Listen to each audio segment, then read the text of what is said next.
nde wanga amafaranga uwabahe wanga amafaranga nindu yanga mumbwire ngo umugabo we nayakunda. Ikindi cya kabiri ubundi twe ngo muri culture zacu tribe zacu iyo babonye umuntu bakabona noneho umuntu asigaye yarabaye umusirimu cyane bamwita indaya. Ibyo wari ubizi? Akavuga ngo yewe yabaye indaya ariko noneho usigaye mubona dore uko yambara. Iyo baba batarabagura nta kuntu mwabashinja ngo ni indaya. Wabacuruje hehe se ubona yuko bigurisha? Kandi amafaranga nta wuyanga. Gusa udakunze amafaranga ubuzima wabubamo gute? Ikindi cya kabiri nta kuntu ushobora gukunda umuntu umureba ari mwiza asa neza ukibwira yuko wowe nuzi utazinvestingamo muri uwo muntu. Bishobotse mujye murye ibyo mushoboye, umwanya wo kurya ibyo mudashoboye.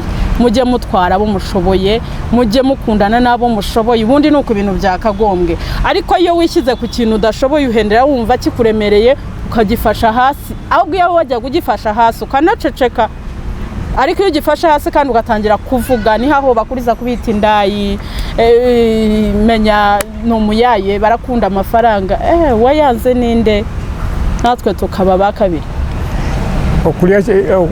Kuriya cyo bashoboye sase kuvuga iki? Iya ndamenyesha ugashaka umuntu wumva ko uri bumuhereza imitwaro 2 mu cyumweru akabana nayo akayikoresha, ukamubwira uti iyo mitwaro 2 uraza kugenda ugureho amavuta, iyo mitwaro 2 nkuhaye uraza kugenda ukoresha ari nayo urya. Ubwo ngo nawe iyo yamuhaye ari rwo rwego rwayo yumva ari ibyo. Ariko nta muntu udakunda amafaranga. Icyo nicyo navuga. Wale ijambo nkunze kumva cyane cyane mu Bagande ngo umukoba w'umunyarwanda arongowe cyangwa ashashe mu Bagande nabo afite kusubira ku bagabo b'abanyarwanda akavanga abana. Cyo wakivugaho iki? Ngabako abagabo b'Abagande barabatinya cyane kubera iki kibazo. Cyo wakivugaho iki? Bavugisha ukuri cyangwa barababeshya?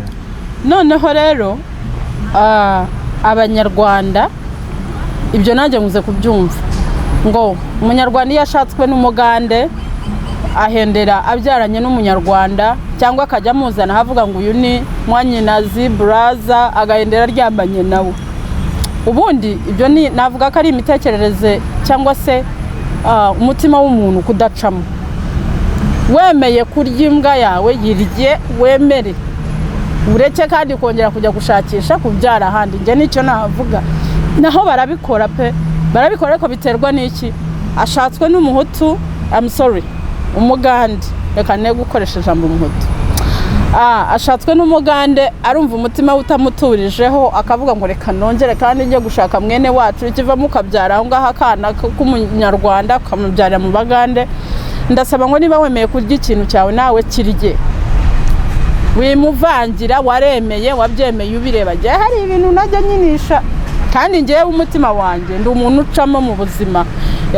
Nje nanjye ndiyizi n'abantu bakunze kumva hafi baranzi ndi umuntu ucamo. Nemeye kuvuga ngo ngiye kubyarana n'umugande ntabwo muvangira abana. Rero abana b'abakobwa ntiba waremeye ikintu cyawe gumana nacyo wishyiramo wizana bari abo bitabasaza bawe ngo byamane nabo. Nje nuko nabayobora. Watuganirize ku bintu utajya ukinisha. Ibintu najya nyinisha ni ibintu bibiri. Nje mu buzima ubundi njewe nje mu buzima nanga umuntu umbeshya. Umuntu ubeshya yana kwicya. Njewe mu buzima nkunda umuntu umbwiza ukuri. Nanga umuntu umbeshya, nanga umuntu unyubahuka kuko nanjye nkunda kwiyubaha, mwubaha n'abandi. Iyo nyubahutse binkora nabi cyane. Urumva?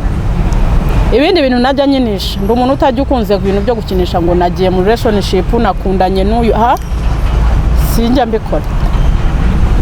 Kuko buri rukundo abantu bararucayuye. Nkuko ubona ufata amazi ukayasuka mu mata ugahendera amata yose abaye amazi yego ureba ngo n'umweru ariko yabaye amazi. Nje sinjya nyinisha urukundo bibaho. biragoye kugira ngo wansanze mu relationship. Iyo nakunze ndakunda, iyo nakwanze ndakwanga, umurundo umwe. We n'uwo njye.